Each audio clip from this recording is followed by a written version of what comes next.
You're listening to Let's Talk Macro. Brought to you by Bandhan Mutual Fund. Hello, everybody, and welcome to Let's Talk Macro, another episode of our podcast on macroeconomics by Bandhan Mutual Fund, where we, as you know, discuss interesting global and domestic macroeconomic topics and events to keep you abreast with everything happening on a monthly basis. I'm Ahalya, your host, and I've got Sreejith Balasubramanian, of course, economist in the fixed income fund management team, courtesy whom we do these breakdowns every month. Welcome, Sreejith. How are you doing? Thank you, Ella. I'm good. How are you doing? Doing well, and I know from our conversations off the recordings that it has been an absolutely crazy time for the markets. This is actually the month of data upgrades for India. So in case you're guessing what that means, India is releasing new data series for consumer price index inflation, that's CPI, industrial production and GDP. So we've already had it for the CPI, and the GDP data will be out soon as well. So in today's episode, we're going to discuss the major changes in the new CPI series, what this means for the underlying inflation trend, things to note when looking at inflation data going ahead, and the implications for monetary policy as well. So Sreejith, lots to dive into. Can we start with the basics though? Tell us about the main changes in the new CPI series and the rationale behind them. Okay, so the purpose of the consumer price index is to closely track the price change in the goods and services that people consume in the economy. So the items in the consumption basket, their weights, coverage of markets, the right sources for collecting price data, and let's say the methodology used in constructing the price indices are all very important. So the new CPI series, which was just released on the 12th of February, along with the January number, is based on the latest 2023-24 household consumption expenditure survey. So that period, which is the 2023-24 period, is the weight reference period because the items and weights are based on that survey. And the price data for the items were collected in the 12 months of 2024. So 2024 is the sort of what we call the price reference period. So that becomes the base year. So that also means the average of the monthly indices that we have for the year 2024 will now equal 100. The earlier series had it for 2020-12 average. So that's the starting point for the new series. And essentially the new series updates the goods and services consumed by including certain items, excluding old ones, adjusting weights to better reflect their share in people's consumption expenditure and so on. So for example, total items in the new CPI basket will be around 358 now versus just under 300 previously. The weight of food is going to be lower this time, while that of housing and other services are higher. Even within food, the weight of cereals, vegetables and pulses are lower, for example, while that of certain items like fruits are higher. So there's this recategorization, the weights are changing of categories, certain items within the basket, their weights get changed and so on.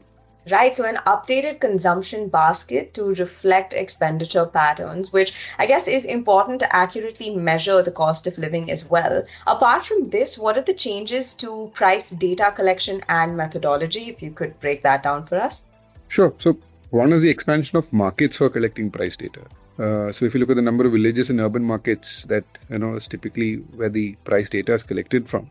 So in the new series, around 280 plus villages and again 280 plus urban markets have been added. So even online markets have been added this time. So around 12 online markets have been added to capture price data from e-commerce platforms and for things like OTTs, subscription charges, that is, airfares, telecom services and so on. So that's one thing on the expansion of markets.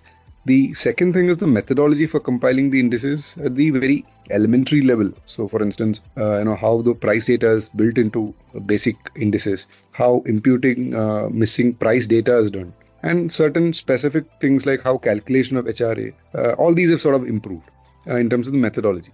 3, now we have the all India and state-wise item level CPI also in the new series for even rural, urban and the combined sectors. So essentially more details there. And I think the other important thing is also that the items in the CPI basket are now mapped and classified as per the globally accepted what we call the COICOP, which is the COICOP 2018 system, which essentially stands for Classification of Individual Consumption According to Purpose. So these are standard definitions and categories into which the CPI basket items are classified into. So this enhances the standardization and even the comparability of our CPI with that of other countries. So all of these are essentially, quite big improvements. Yeah, like you're saying, major improvements actually to items, markets, methodology, and more. So you've given us a broad picture of the changes, but are there any specific areas or aspects within the new CPI index, Sreejith, which have undergone major changes that also need to be taken note of? Yeah, so that's a good question. So, two important aspects, I think, on which the government had put out discussion papers on while the new index was being developed, were on the compilation of the housing price index, which is something that a lot of people are anticipating. And second is the treatment of items distributed under the public distribution systems, the PDA systems, like rice and wheat and so on. On the first thing, that is housing, apart from the expansion of coverage for price data collection, rural areas are now included. Previously, housing was compiled only for urban markets, so rural areas were left out. So now that's not the case. Rural areas are included as well. And the other important thing is that employer-provided housing, including that provided by the government, is now excluded.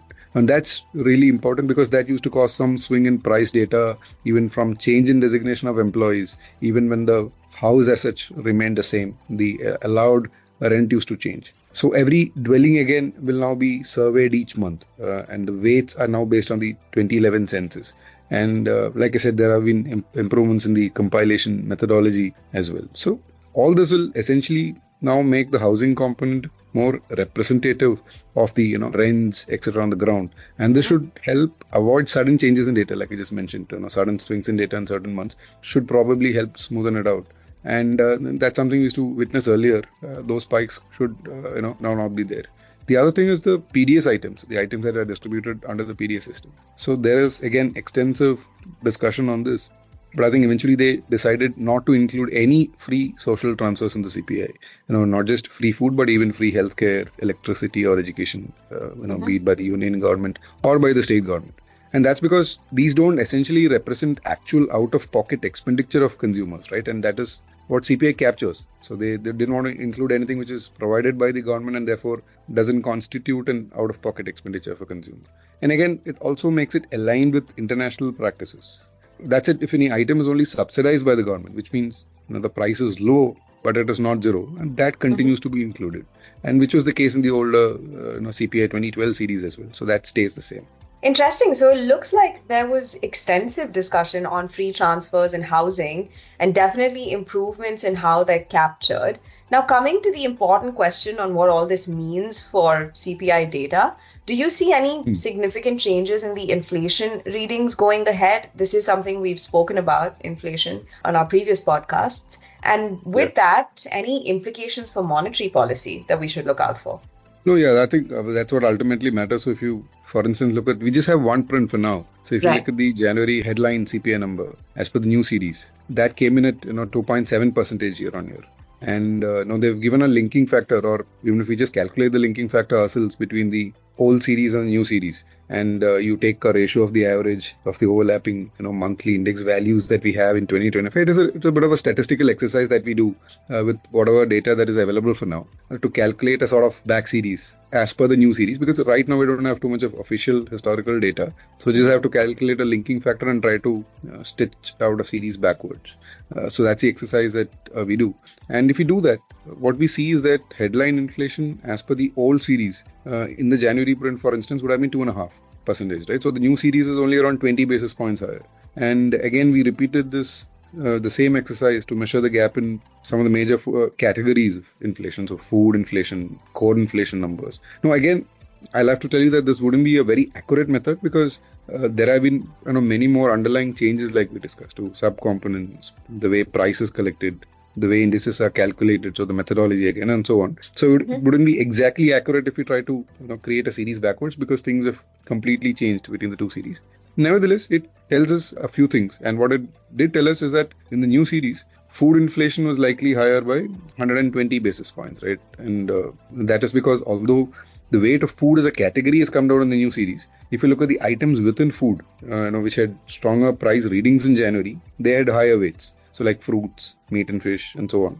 While those items which had softer readings, they had lower weights, like cereals and vegetables. So this is sort of the reason why food inflation sort of came in much higher than what it would have been in the older series. And the other category again that people look at is core inflation. Again, we measure it as inflation excluding food, electricity, gas, and fuels in the new series. That was around 90 basis points lower than what it would have been in the old series.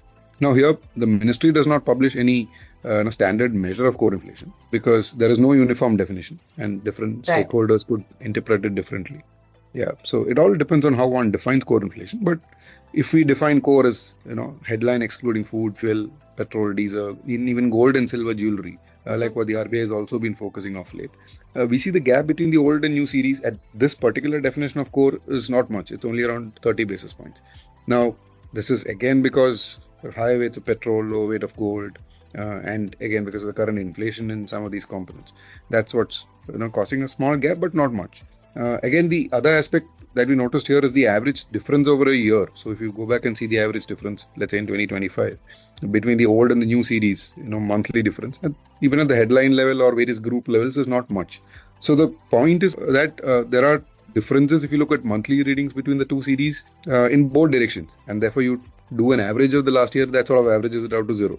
And what this essentially tells us at a higher level is that there is no unidirectional or gap in the same direction, that is between the two series. So it sort of tends to average to zero. And therefore, if we see higher readings on average this year, we should see lower readings on average next year. Everything else remaining constant. Right. So while immediate CPI readings could be mildly higher than what it would have been in the old series, it doesn't change anything as far as RBI policy is concerned. And there, the inflation backdrop continues to be moderate, but gradually inching up as food inflation normalizes and base effects reverse. I think that story remains the same. Okay, so some changes in the inflation readings in January compared to the old series, depending on the definition of core and so on, but they should average out over time. So no material changes expected for monetary policy as of now. And with that, we come to the end of this episode, but we can't wrap up without me summarizing the key takeaways. So everyone, pay close attention. First big point of note, the new CPI series includes an updated basket of goods and services, weights, new markets for price data collection, improved methodology, and standardized classifications. All this makes it better reflect current consumption patterns and enhances its accuracy as well as comparability. Second, specifically, the compilation of the housing index has been considerably improved. Free social transfers by the government for any goods and services, including food items given through the public distribution system, that's the PDS, were decided to be excluded in line with the concept of CPI and global practices as well. And finally, January headline CPI was mildly higher than the number estimated as per the old series. Food inflation was higher, while a broad definition of core was lower. However, this does not change the inflation trajectory, as the difference between the two series should average to zero over a period. So there are no material implications for monetary policy as of now from the change in CPI series. With that, we come to the end of our breakdown of the new CPI series. Keep an eye out, of course, for the new GDP series that will be announced as well. But for now, that's a wrap on this episode of Let's Talk Macro. Thank you so much, Sreejith, for taking us through all of the changes. Thank you, Alia. All right, we'll be back next month with another episode. Until then, bye-bye. Mutual fund investments are subject to market risks. Read all scheme-related documents carefully.